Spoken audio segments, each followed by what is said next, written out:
Buenas noches. El modo más didáctico de entender qué es la política para nosotros los católicos es aplicando a la política la teoría de las 4 clases de causas que explicó Aristóteles en la política precisamente. Según Aristóteles, pero no solo Aristóteles, según toda la sabiduría clásica, hay por lo menos 4 clases de causas que se pueden aplicar a los seres vivos, a las cosas vivas.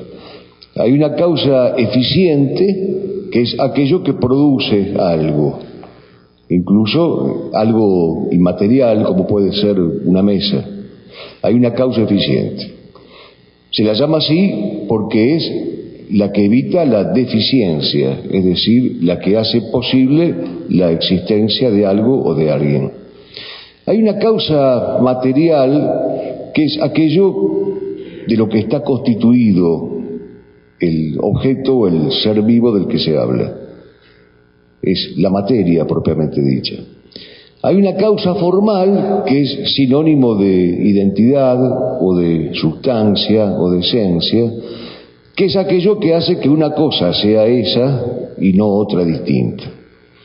Y hay una causa final que es la que determina el fin, el móvil o la razón de ser de algo. Y algunos metafísicos, algunos filósofos, y en tal sentido yo estoy de acuerdo con ellos, creen posible hablar de un quinto género de causa, una quinta clase de causa, que sería la causa ejemplar. Y se define como aquello a imitación de lo cual algo se hace. En un sentido, la causa ejemplar es sinónimo de causa final, pero en otro sentido se podría específicamente decir y aceptar que la ejemplaridad es una causa y que por lo tanto conviene considerarla separadamente. ¿Cómo hacemos para aplicar estas clases de causas a la política y entender qué puede ser entonces la política para nosotros? Hay una causa eficiente del orden político, hay una causa eficiente del orden social y político.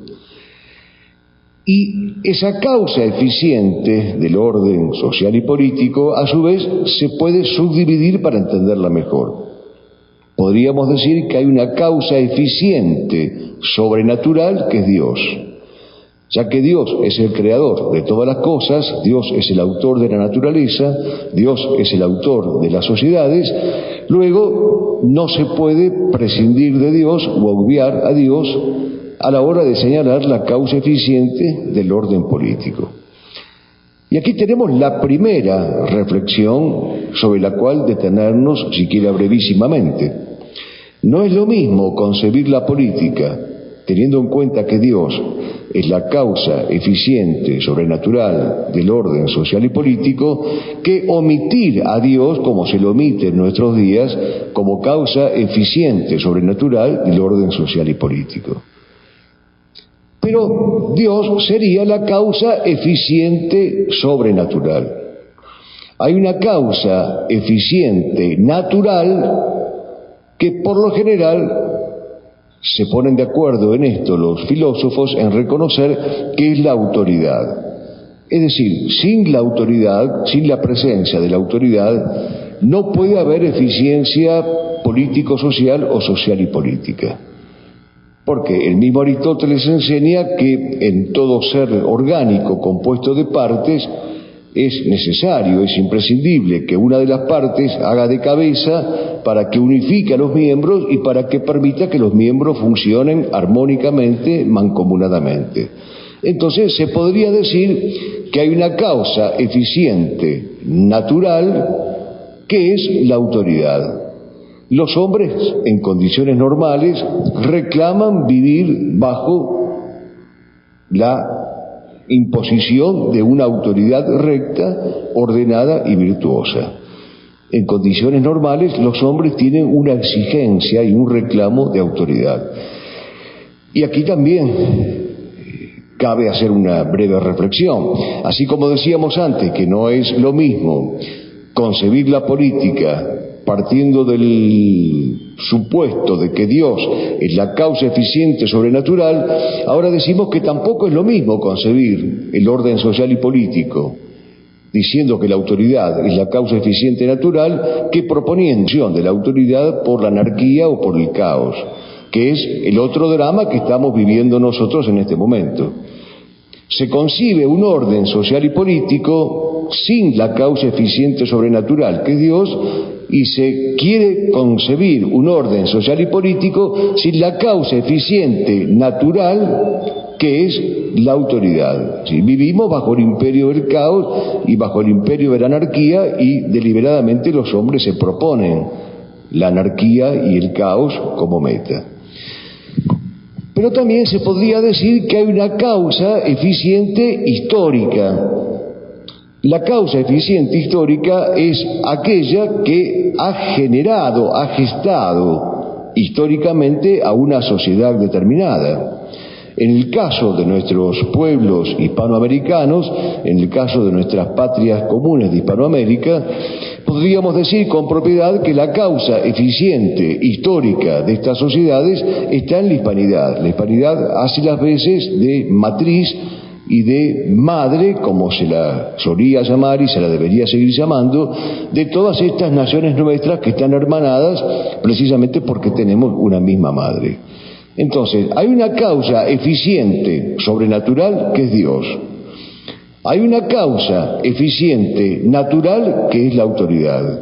Hay una causa eficiente histórica que en este caso no dudamos en sostener que es la cristiandad hispánica, el imperio hispano-católico. Y se podría tal vez agregar una causa eficiente subordinada a la causa eficiente natural llamada autoridad, que es el conjunto de los ciudadanos que obedecen a esa autoridad legítima, pero que la obedecen en tanto esa autoridad es legítima. Recapitulando entonces, lo primero que debe saber un católico es que no se puede concebir la política sin la aplicación al orden social y político de las 5 clases de causas que nos van a ir guiando acerca de lo que debemos hacer en política, de lo que es lícito hacer en política y de lo que no se puede hacer. Analizando el primero de ese modo de causalidad, que es la causa eficiente, ya encontramos 4 elementos fundamentales. El primer elemento fundamental es que no es lo mismo concebir la política partiendo de la base de que Dios es la causa eficiente sobrenatural que concebir la política de espaldas a Dios, siendo para los políticos Dios el gran ausente. Tampoco es lo mismo concebir la política queriendo y buscando y anhelando una autoridad fuerte, una autoridad legítima, una autoridad que sepa mandar, que sepa gobernar, a procurar una acción política propensa al caos, a la anarquía y a la disolución de los vínculos sociales, negando el valor de la autoridad. En tercer lugar, decíamos que tampoco es lo mismo concebir un orden social y político reconociendo que hay una causa eficiente histórica, que en este caso es la Madre España, la hispanidad católica, la cristiandad hispano-católica, etcétera, que negando expresamente nuestros orígenes históricos, como hoy se niega con toda intención el origen histórico hispano-católico, diciendo redondamente que no tenemos madre y que los pueblos verdaderamente arquetípicos a imitar serían los pueblos llamados equívocamente originarios, con toda la secuela de satanismo que eso significa exaltar. Y por último decíamos que así como está la autoridad que manda, están también los que obedecen. Los que obedecen son los súbditos. Y los súbditos también forman parte de la causa eficiente del orden político. Lo que pasa es que, como dice el Martín Fierro, obedezca el que obedece y será bueno el que mande. Es decir, los súbditos tienen que saber cuál es el límite de la obediencia. Cuando el gobierno es tiránico o es despótico, o cuando el gobierno es inmoral, o es indecente, o es ilegítimo, cabe no solamente el derecho, sino el deber de resistir a ese gobierno tiránico o a esa autoridad despótica. Esto sería entonces el primero de los puntos, la causa eficiente del orden social y político. Vayamos al segundo tipo de causas, o al segundo modo de las causas, que es la causalidad material. Recordarán que cuando definí brevemente a las causas, les dije que la causa material, aquello que constituye materialmente una cosa, es precisamente sinónimo, si ustedes quieren llamarlo así para entenderlo, de corporeidad. Es decir, la causa material es aquello que constituye materialmente a algo. Voy a poner un ejemplo y después no digan que lo puse porque es demasiado trillado, pero esta mesa tiene una causalidad material y es aquella materia de la que está hecha, que ignoro cuál es, suponemos que es fórmica o algo parecido. Pero hay una materia que la constituye a este objeto, o en este caso a esta mesa en particular. ¿Cuál sería la causalidad material del orden social y político? El conjunto de instituciones de orden natural. No hay orden social y político sin instituciones de orden natural que son, hablando analógicamente, son el equivalente a las causas materiales que podríamos poner, sin fines de ejemplos, de cada uno de los objetos que están constituidos por alguna materia. Pero ¿por qué deliberadamente yo digo instituciones de orden natural? Porque el primer elemento constitutivo de la causa material del orden social es la familia. Si la familia como institución natural no es para un político y para la concepción política, no es el primer elemento constitutivo de la causa material del orden social, desaparece el orden político y social. Porque la familia es una institución de orden natural. Es una institución querida y creada por Dios. Y es una institución que es definida y que debe seguir siendo definida como el fruto de la unión ante Dios de uno con una y para siempre. Les pediría que repasen esta definición que acabamos de dar de cuño escolástico, porque cada una de las partes de esta definición es imprescindible. Y cada una de las partes de esta definición es hoy negada y atacada. Es la unión ante Dios, no cualquier unión. No es una unión civil, no es una unión meramente contractual, es una unión ante Dios, no es una unión desacralizada o secularizada o desacralizante, es una unión ante Dios, de uno con una. Esto, que es una obviedad, hoy debe ser dicho, precisamente porque se ha perdido el sentido de lo obvio. Y cuando se ha perdido el sentido de lo obvio, el mismo Aristóteles también lo dice, el hombre no merece una explicación, sino que merece un castigo. El que pregunta si la nieve es blanca, dice Aristóteles, no merece respuesta, merece un castigo porque ha perdido el sentido de lo obvio. Entonces el mundo moderno merece el castigo por haber perdido el sentido de lo obvio. Y a nosotros nos toca recuperar la paciencia de explicar aquello que antes no hacía falta explicar. Pues bien, hoy hace falta explicar que la familia es la unión ante Dios de uno con una y para siempre. Es decir, que no es un vínculo eventual, pasajero, fluctuante o advenedizo o arbitrario, no, es un vínculo permanente y es un vínculo indisoluble. Y la familia es, como institución natural, el prototipo de la causa material del orden social. Si no existieran familias, no existiría la materialidad, la corporeidad del orden social. Esto que nosotros tal vez no lo sabemos, o que tal vez lo sabemos pero lo hemos olvidado o no le damos suficiente importancia, esto lo sabe el enemigo del orden social cristiano.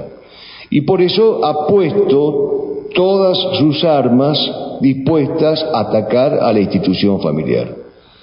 Porque el enemigo del orden social cristiano el servidor de la Revolución Mundial Anticristiana, de la que hablábamos anoche, sabe perfectamente que si yo desmorono a la familia, desmorono inmediatamente todo lo que se sigue de la familia.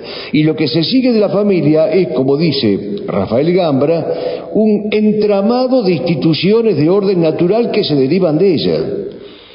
Porque de la familia, como primer elemento constitutivo de la causa material del orden social, como institución natural, se desprenden otras instituciones.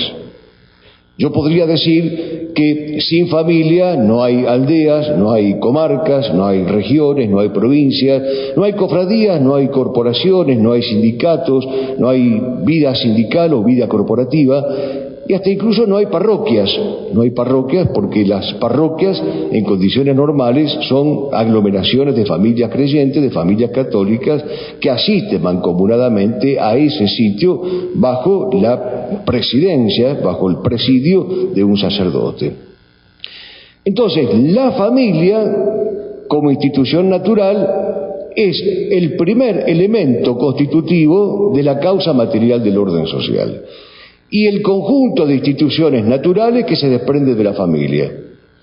Esto tiene un nombre técnico y es lo que se suele llamar el institucionalismo natural y orgánico, es decir, el conjunto de instituciones naturales y orgánicas. ¿Por qué orgánicas? Porque tienen un orden inherente, porque tienen un orden intrínseco.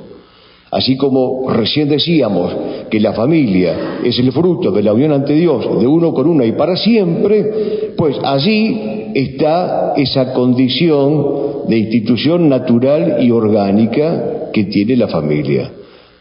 Nadie nace, decía José Antonio Primo de Rivera, afiliado a un partido político. ¿Por qué? Porque es una institución artificial, ideológica. Incluso, bien dicen algunos pontífices que son los partidos políticos estructuras de pecado. Son como estructuras viciosas en las cuales es más propenso que el hombre peque bajo la impunidad y la lenidad que le da el poder político y no que obre virtuosamente como debe obrar. Pero en cambio las instituciones naturales que se van enlazando a partir de la familia conforman eso que se suele llamar técnicamente institucionalismo natural y orgánico. Y entonces vuelvo al esquema inicial y a la pregunta retórica que nos hacíamos cuando hablábamos de la causa eficiente. Antes nos preguntábamos retóricamente, ¿es lo mismo concebir a la política prescindiendo de Dios, prescindiendo de la autoridad, de la importancia de la autoridad, de la presencia y de la patencia de los súbditos? ¿Es posible concebir a la política de espaldas a la causa eficiente histórica, a la historia verdadera de esa patria? No es lo mismo concebirla de un modo que concebirla del otro. Y ahora nos volvemos a preguntar retóricamente, ¿será lo mismo o es lo mismo concebir a la política partiendo de la base de que en su causalidad material hay un elemento constitutivo, primordial y básico que es la familia, entendida como la unión ante Dios de uno con una y para siempre, que concebir la causalidad material de una sociedad como una simple aglomeración o como una simple sumatoria de instituciones o grupúsculos pero ideológicos? No es lo mismo, efectivamente no es lo mismo. Entonces, así como hay una guerra declarada políticamente a la causa eficiente, principalmente a Dios, una política atea, militantemente atea, aguerridamente atea e insolentemente atea, hay también una política que es la misma, que está en contra de la causalidad material del orden social, reconociendo que en ella la familia ocupa un lugar generador fundamental. Cuidemos la familia no es un simple lema o una simple frase de ocasión, es además una consigna de altísimo carácter sociológico y político o político-social. De allí la importancia que desde siempre el magisterio de la Iglesia le atribuyó al cuidado de la familia y al papel que juega la familia en el orden social. Si esto se va entendiendo, entonces podríamos pasar al tercer tipo de causa. Hablábamos de la causa formal y decíamos que la causa formal se puede identificar legítimamente con la sustancialidad o la esencialidad de algo. Es decir, aquí la palabra forma no es sinónimo de configuración externa. Si yo siguiera poniendo este ejemplo torpe de la mesa, tendría que decirles que la causa formal de esta mesa no es su figura o su contorno, no es su fisonomía rectangular o su cantidad de patas o de soportes, o etcétera. No, es aquello que hace que este mueble sea una mesa y cumpla funciones de mesa y no cualquier otro mueble o cualquier otro objeto. Pues bien, ¿cuál será en materia social y política la causalidad formal? ¿Cuál es la causa formal del orden social y político? Aquello sin lo cual no hay orden social y político. En este punto los analistas o los filósofos se suelen poner un poquito más escrupulosos o un poco más exigitivos, pero sin entrar en debates innecesarios o en análisis que no son imprescindibles en este momento. Yo les diría con casi absoluta seguridad que se puede decir que la causa formal del orden social y político es la concordia. Si no hay concordia, no hay causa formal del orden social y político. Y para darse cuenta de que esto es verdad, bastará didácticamente con advertir qué es lo contrario de la concordia. Lo contrario de la concordia es la discordia. Nadie puede vivir en una sociedad discorde, y cuando se procura sustituir a la concordia por la discordia, pues entonces tenemos el fruto que estamos padeciendo en nuestros días. Sociedades divididas, disociadas, atomizadas, agrietadas, sociedades en pugna, sociedades con distintas luchas que son fomentadas deliberadamente. Entonces estamos seguros de que la concordia es la causa formal del orden social y político. Ahora, esta palabra concordia es una palabra muy interesante porque en realidad en su etimología lo que significa es la unión de los corazones. Es decir, la concordia sería el latido armónico, sinfónico y unísono de los corazones.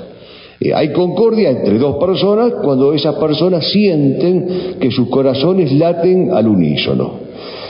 Y sería objeto de otra conversación, no teman que no será esta noche, aclarar que cuando hablo de la sinfonía o de la armonía de los corazones, no estoy haciendo un planteo romántico. Y no porque no tuviera lugar, sino porque lo que estoy diciendo de los corazones va más allá del presunto romanticismo, por atractiva que pueda ser la figura romántica de grabar dos corazones en un árbol, si es que todavía se usa esta costumbre de que los enamorados graben corazones en las cortezas de los árboles. Creo que hoy sería considerado un pecado ecológico y que nadie se atrevería a hacer eso. Pero en realidad, desde el punto de vista filosófico, el corazón es algo más importante que el punto de recepción supuesto por el romanticismo del afecto. El corazón, si me permiten llamarlo de este modo impropio, pero para que se entienda lo que digo, es la facultad que el hombre tiene de percibir lo bueno, lo bello y lo verdadero por vía del sentimiento y por vía de la emoción, ordenados ambos por la razón. Entonces, cuando en un hombre la razón gobierna las emociones, esa emoción rectamente ordenada por la razón puede percibir emocionalmente, sentimentalmente, con toda licitud, aquello que es lo bueno, aquello que es lo verdadero, aquello que es lo correcto, lo sano. Entonces, la palabra concordia significa esto: latir unísono de los corazones, latir armónico o sinfónico de los corazones. En el orden social, por eso la concordia se dice que es la causa formal del orden social y político. Porque si no hay concordia, hay discordia. Y si hay discordia, las sociedades se disuelven. No es casualidad que el marxismo proponga políticamente la lucha de clases como motor de la historia y como motor de las sociedades, porque la lucha de clases alimentada por el odio lo que conlleva naturalmente es la discordia. Luego, si hay discordia, hay caos, hay desorden, y es precisamente el caldo de cultivo que necesita el marxismo. Un dato al margen que puede ser interesante: cuando el Papa Pío XI condena al marxismo y lo llama intrínsecamente perverso, en la famosa encíclica Divini Redentoris, es interesante analizar en qué momento de la argumentación el Papa Pío XI llega a la conclusión de que el marxismo es intrínsecamente perverso. El Papa va arguyendo racionalmente y en un momento determinado se detiene en el concepto de la revolución permanente y de la lucha de clases. Entonces el Papa reflexiona y dice: pero caramba, estamos ante un sistema que propone al odio como el motor de la historia, no a la concordia, sino a la discordia, porque al marxismo no le conviene la concordia, porque si hay concordia se acabó la lucha de clases, y si se acabó la lucha de clases se acabó la historia, porque la historia es historia de la lucha de clases, y si se acabó la lucha de clases se acabó la revolución permanente, y si se acabó la revolución permanente se acabó el marxismo, y además se acabó el negocio del marxismo y la industria del marxismo. Cuando el Papa llega, arguyendo racionalmente, a esta conclusión, dice: no, este sistema no es solamente malo, no es solamente un sistema erróneo, aquí hay una perversión intrínseca. Es decir, que el descubrimiento de la perversión intrínseca del marxismo al que llega el Papa Pío XI es el descubrimiento de la discordia como factor fundamental para el marxismo en la constitución formal del orden social y político. Entonces, bien podemos decir nosotros que, hablando con toda propiedad, la concordia es la causa formal del orden social y político. Se podría hacer alguna otra aclaración interesante también. Hay distintos tipos de concordia. Hay una concordia jerárquica, hay una concordia coordinativa y hay una concordia integrativa. Por ejemplo, la concordia jerárquica es la que se establece entre una autoridad legítima y sus súbditos. En una situación política normal hay concordia entre el que manda y los que obedecen. También se puede hablar de una concordia coordinativa, que es aquella que se lleva a cabo cuando los pares se ponen de acuerdo para llevar a cabo algún proyecto común, es decir, obrando en paridad de condiciones. Y hay una concordia integrativa que es, como su nombre lo indica, aquella que integra todos los elementos y hace que un orden social y político funcione desde la cabeza hasta los subordinados, pasando por las distintas instituciones naturales y orgánicas de las cuales hemos hablado.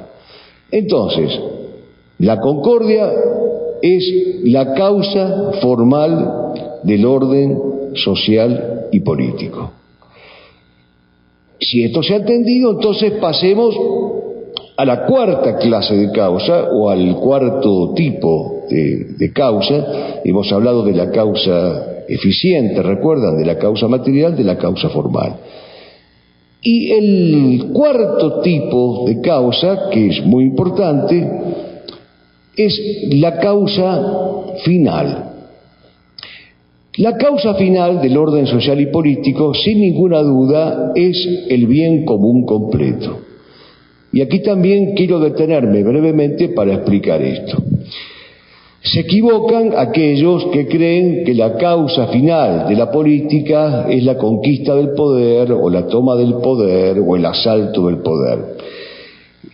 No porque el poder no se pueda ejercer ordenadamente y correctamente. Bien quisiéramos nosotros a alguien que ejerciera el poder cristianamente y sabiendo que todo poder viene de Dios y que por lo tanto el que gobierna se debe en primer lugar a Dios nuestro Señor. Pero, hablando con propiedad, el fin de la política es el bien común completo. ¿Y de dónde surge esta expresión bien común completo? Se la debemos a un sacerdote estudioso de estas cuestiones, el padre Santiago Ramírez, una gran cabeza del tomismo contemporáneo, que en buena hora, explicando el tema del bien común, dijo algo así como: miren, no basta con que el político se proponga como objetivo alcanzar el bienestar. Nosotros no estamos en contra del bienestar ordenado, porque el bienestar desordenado puede ser pecaminoso. Es decir, ¿qué le vale al hombre ganar el mundo si pierde el alma?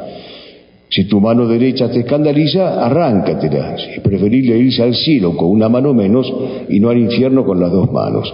De modo tal que no es que nosotros los católicos somos maniqueos y estamos en contra del bienestar. Pero la búsqueda del bienestar legítimo, la búsqueda del bienestar ordenado, no agota el fin de la vida política entendido como bien común.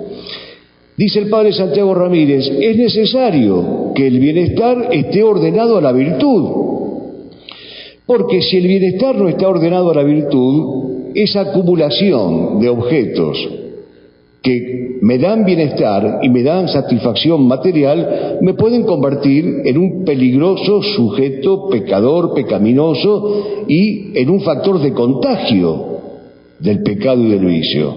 Es decir, me pueden convertir en lo que es hoy, por lo general, el hombre moderno, un hedonista y un consumista. Alguien que busca el bienestar a expensas de todo, empezando por la virtud. Con tal de obtener el bienestar, yo estoy dispuesto a todo, porque lo más importante en la vida es el bienestar, lo más importante en la vida es el provecho. Entonces, el padre Santiago Ramírez, con gran delicadeza intelectual, va diciendo: prestemos atención, no negamos la licitud de un bienestar recto y ordenado, de un bienestar proporcionado, pero el bienestar está ordenado a la virtud.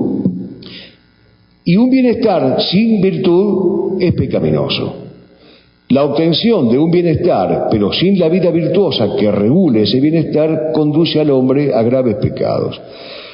Ahora bien, dice el padre Santiago Ramírez, tampoco es cuestión de hacer un concurso de virtudes, tampoco es cuestión de una acumulación de virtudes y sobre todo de una acumulación meramente teórica, porque la virtud es para ser vivida, es para ser ejecutada, para ser obrada. Pero además la virtud es el medio que nosotros tenemos, y hacíamos un comentario al respecto, para alcanzar la salvación. Entonces, nosotros queremos ser virtuosos para salvarnos, que es la meta final. Y por eso el padre Santiago Ramírez habla de bien común completo. ¿Cuál es el bien común completo? Es el bienestar ordenado a la virtud, pero el bienestar y la virtud ordenados a la salvación individual y a la salvación colectiva. Porque lo que decimos del hombre, con palabras del Evangelio, también lo podemos decir de una sociedad. ¿De qué le vale a una sociedad ser opulenta, provechosa, próspera, si no traza la cruz en su esfera durable, como recordábamos ayer con palabras de Marechal? ¿De qué le vale a un hombre la acumulación del bienestar si el bienestar no está ordenado a la virtud y la virtud no está ordenada a la salvación? Que se entienda esto es fundamental, y sobre todo que los demás entiendan que la felicidad está en la virtud. Dos modos hay de ser felices. Aristóteles dice que en la virtud el hombre encuentra la felicidad y en el vicio la desdicha, por más que triunfe el vicioso y fracase para el mundo el virtuoso. Pero Santo Tomás después agrega algo mucho más interesante, si cabe, al decir de Aristóteles. Dice: es feliz el hombre que puede contemplar lo que rectamente ama. Son dos modos complementarios de felicidad. La felicidad está en la virtud y la felicidad está en la posibilidad de contemplar aquello que rectamente se ama. Retomando entonces y recapitulando, diríamos que la causa final del orden social y político es el bien común completo, entendiendo por bien común completo el bienestar ordenado a la virtud, el bienestar y la virtud ordenados a la salvación. Muchas veces me habrán escuchado ustedes repetir una coplita que se aprendía en el catecismo de mi infancia y que decía: la ciencia más acabada es que el hombre bien acabe, porque al fin de la jornada aquel que se salva sabe y el que no sabe nada. Entonces, esto rige tanto en el orden individual como en el orden colectivo. El que se salva sabe y el que no sabe nada. Y es necesario, y por eso al principio yo lo decía, si alguno tuvo la amabilidad de escucharme al principio, es necesario agregar la existencia de un quinto género de causa. ¿Se acuerdan que habíamos hablado de la causa eficiente, la material, la formal y la final? Y dejamos allí medio en debate la posibilidad de un quinto género de causa, que es la causa ejemplar. Pues la verdad que a mí me gusta mucho este quinto género de causa, independientemente de que los metafísicos digan que coincide o no con la causa final. De hecho, la ejemplaridad es un fin. Proponerse la ejemplaridad es un fin. Pero, ¿cuál sería propiamente hablando el concepto de causa ejemplar en el orden social y político? Pues en el orden social y político, la causa ejemplar está constituida por sus arquetipos, por sus paradigmas. Y aquí entramos en un terreno maravilloso, un terreno insondable, del cual el cristiano no puede prescindir en la acción política. Porque, ¿qué es un arquetipo? Un arquetipo es un ejemplo, un arquetipo es un dechado, un arquetipo es un paradigma, un arquetipo es un modelo, un arquetipo es un espejo en el cual mirarse. Y de qué arquetipo elijamos nosotros en materia social y política o político y social va a depender el modo de hacer política que nos propongamos y las metas políticas que nos propongamos. Si yo tuviera que seguir con las preguntas retóricas que vengo haciendo en esta charla, yo le diría...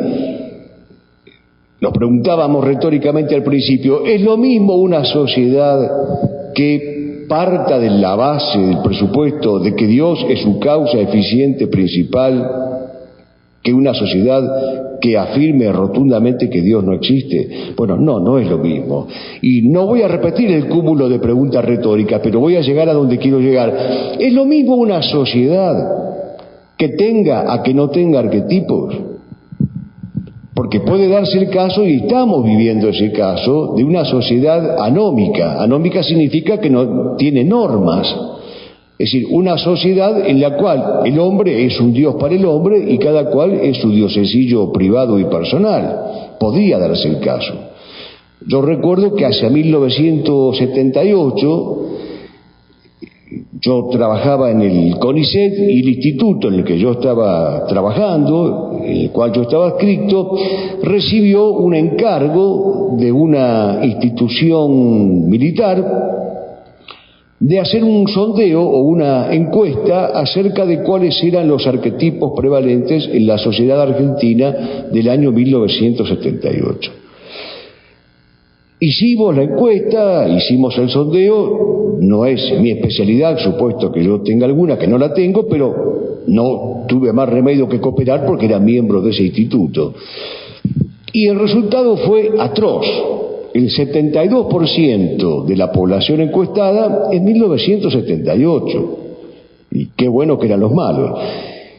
En 1978, el 72% de la sociedad respondió que no tenía ningún arquetipo. Así que no tenía ningún modelo.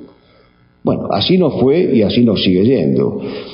Pero se puede dar el caso, y de hecho se da el caso, de que los hombres sean lavados en sus cerebros de tal modo que prefieran o tengan predilecciones por falsos modelos, que es lo que ocurre en nuestros días. Los modelos prevalentes en las sociedades modernas son los modelos del éxito mundano. Es decir, la estrella del fútbol o la estrella del rock o la estrella de tal o cual deporte, el hombre de éxito.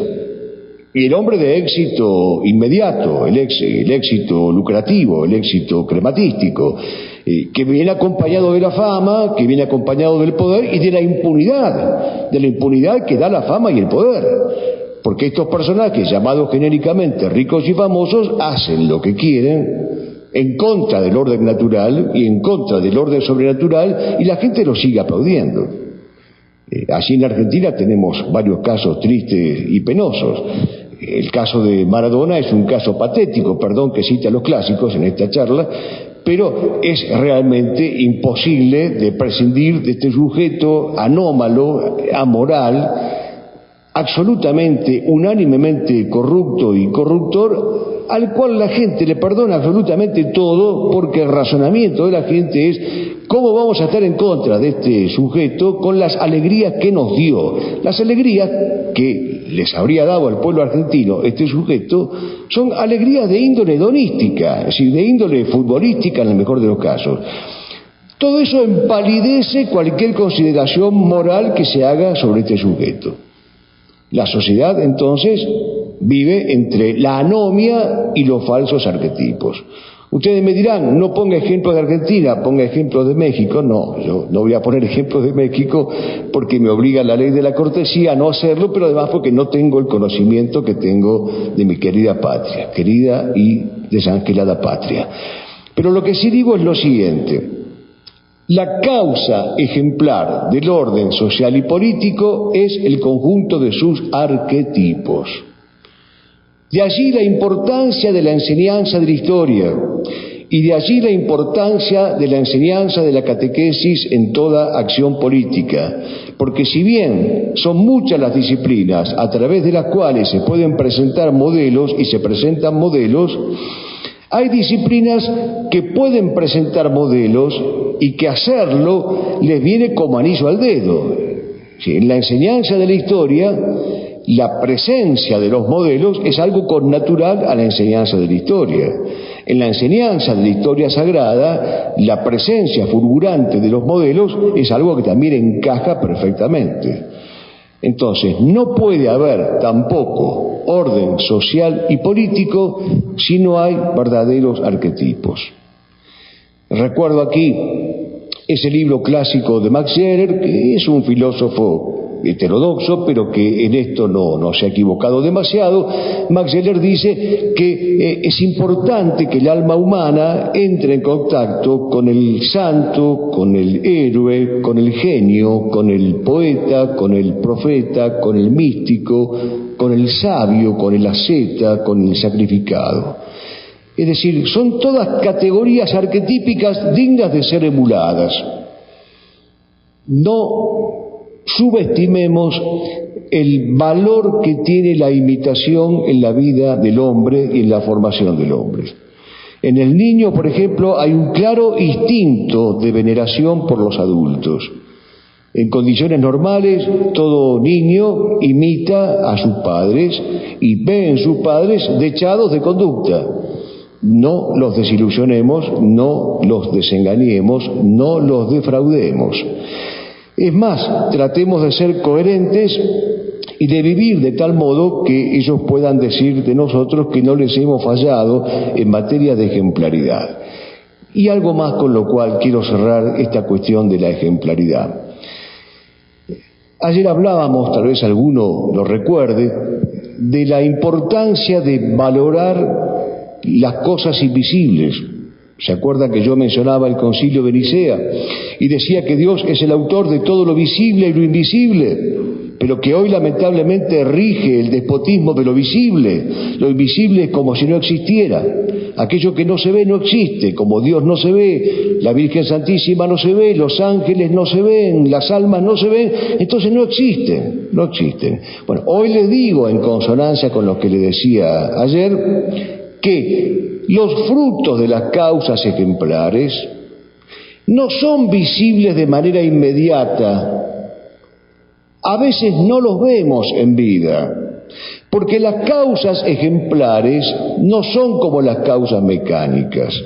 Si una persona arroja una piedra contra ese vidrio, el vidrio inmediatamente se va a romper y el efecto va a ser inmediato. Y la causa va a completar su curso de manera inmediata y automática.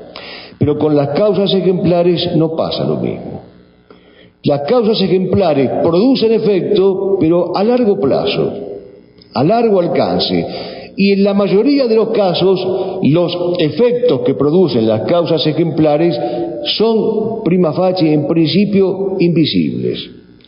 Entonces no hay que desalentarse, ni permitir que cunda el desaliento cuando nosotros proponemos ejemplaridades y causalidades ejemplares y parecería que nadie responde o parecería que no se suscita el efecto que uno quiere. Esto le pasa no solamente a los padres, que están esperando a ver cuándo los hijos dan frutos después de tantos ejemplos que se les puso y se alegran cuando ven finalmente los frutos. Esto pasa en la vida docente, pasa en la actividad docente. Uno enseña o procura enseñar o transmitir o comunicar y no sabe a ciencia cierta si va a poder visibilizar los frutos. ¿Cuántas veces nosotros de grandes nos sorprendemos diciendo si me viera mi madre o si me viera mi padre? Y lo decimos en dos sentidos. A veces decimos si me viera mi madre como diciendo cómo me regañaría si me viera hacer esto. O al contrario, podemos decir, si me viera mi padre, qué contento se pondría de ver que estoy haciendo finalmente lo que su causalidad ejemplar me enseñó. Pero cuando ya de adultos decimos frases parecidas a esta, ya no vemos, ya no se visibilizan nuestros padres, nuestra mamá o nuestro papá, porque ya no están con nosotros físicamente. Entonces, para poder educar en la causalidad ejemplar y para poder dedicarse a la política bajo el recurso de la causalidad ejemplar, se necesita la virtud de la esperanza. Y esa virtud de la que hablábamos ayer, que es la virtud de la longanimidad, sin la cual no se puede vivir y sin la cual mucho menos se puede hacer política. Pues bien, ¿qué le parece si recapitulamos o repasamos y después hacemos una especie de reflexión final? El repaso sería muy breve. Para entender la concepción católica de la política, un modo importante de hacerlo es a través de la doctrina de las causas. Las causas son 4 con posibilidades de que sean 5. La causa eficiente, la material, la formal, la final y la ejemplar. Cada una de estas causas tiene su correlato en la vida social y política. No hay orden social y político si no hay mancomunión o convergencia o concurrencia de estos 5 tipos de causa o de estas 5 clases de causas. Y la importancia que tiene esta explicación para nosotros es que voy a usar un neologismo espantoso, pero para que se entienda, si descausalizamos, no existe esta palabra, la acabo de inventar, si descausalizamos el orden social y político, ya no se entiende qué cosa es el orden social y político. Ahora, claro, yo por lo menos les estoy avisando que estoy inventando la palabra. Los políticos inventan palabras cada minuto, no nos avisan y entonces nosotros creemos que las cosas son lo que ellos nos dicen que son, sin advertir que somos víctimas de la guerra semántica, la guerra de los significados, que es la gran guerra que hoy está en curso y que pone en jaque a las sociedades cristianas. Las cosas ya no son nombradas como son, sino como los ideólogos de turno quieren que se nombre. Entonces, ya no existe el concubinato, sino que existe el periodo de discernimiento. Y por lo tanto, si el concubinato ya no se puede llamar así porque es discriminatorio, sino que es un periodo de discernimiento, mientras dure el periodo de discernimiento, que puede tener toda una vida, digamos, el hombre puede hacer lo mismo que hace un católico que vive monogámicamente, sabiendo que la familia es la unión ante Dios de uno con una y para siempre. Pues bien, si me han seguido hasta aquí, yo quisiera pasar a una segunda parte, a la cual, a falta de mejor título, le puse uno que seguramente puede ser una de las preguntas que ustedes me hagan. Y después, si me hacen la pregunta, yo tendré la defensa de decir, pero yo ya contesté esa pregunta. Es la pregunta acerca del qué hacer. ¿Qué hacer? ¿Qué es lo que nosotros podemos hacer? Muchas cosas, pero para no olvidarme de las más importantes, las he anotado aquí, en esto que no les muestro porque es un pedazo de sobre roto, en donde anoté o garabateé algo a la salida del hotel. Lo primero que podemos contestar a esta pregunta fatídica, porque es una pregunta crucial, uno puede dar la mejor clase del mundo y siempre aparece alguien que dice, bueno, pero ¿qué hacemos? Bueno, ya lo dije, están las causas, los distintos tipos de causas, etcétera, etcétera, etcétera, pero la gente quiere respuestas concretas y tangibles. Lo primero que podemos hacer nosotros es testimoniar la verdad. Ahora, no le neguemos importancia al testimonio de la verdad, porque el testimonio de la verdad es una pieza clave en la vida política y en la vida social. No es no hacer nada, dar testimonio de la verdad. Y no nos dejemos correr con la vaina del utilitarismo, de que hay que hacer algo, es sinónimo de praxeología, de activismo. Ya lo explicamos ayer esto. Incluso hay una encíclica del Papa Pío XII en la cual se condena al activismo, el hacer por el hacer, el vértigo del hacer, el afán desordenado de hacer con tal de hacer cualquier cosa. No subestimemos el valor que tiene en un mundo que está disoluto, no minimicemos la importancia que tiene el testimonio. El testimonio heroico, el testimonio extremo, y que significa ni más ni menos que gritar desde los tejados. Esto quiere decir que me tengo que subir a la terraza de mi casa y gritar la verdad oportuna e inoportunamente. Sí, estaban esperando que yo dijera no, es otra cosa. No, es esto. Es decir, yo siempre digo que el día que me instale una base misilística en la terraza de mi casa, dejo de castigar a la literatura y en vez de dedicarme a las letras y de perpetrar versitos, voy a la terraza de mi casa y arrojo misiles al enemigo. Escribo porque no puedo tirar misiles. Entonces, lo primero que hay que hacer es dar testimonio de la verdad oportuna e inoportunamente gritando desde los tejados. El padre Castellani, al que le hicieron 1000 veces esta pregunta, dijo con su ocurrencia habitual que más importante que tener un recetario es tener un ideario. Porque la gente quiere la receta. No, pero dígame, ¿qué es lo que tengo que hacer? Ya se lo dije. No, pero dígame más, o más puntillosamente. Entonces usted quiere un recetario. Bueno, pero con un recetario se puede hacer un postre, un pastel, pero no se puede hacer política. Entonces lo que necesita el político no es un recetario, sino un ideario. Ahora, el padre Castellani, condescendiente con el preguntón imaginario, les dice: miren que más importante que dar una receta culinaria doméstica es saber cuáles son los ingredientes de la receta. Entonces yo les digo lo mismo que decía el padre Castellani. Miren que conocer los ingredientes de una receta es más importante que la receta. ¿Por qué? Porque en la nómina de los ingredientes, y esto lo saben bien los cocineros, iba a decir las cocineras, pero puede ser violencia de género, y lo saben bien aquellos que cocinan, digamos, hablando universalmente.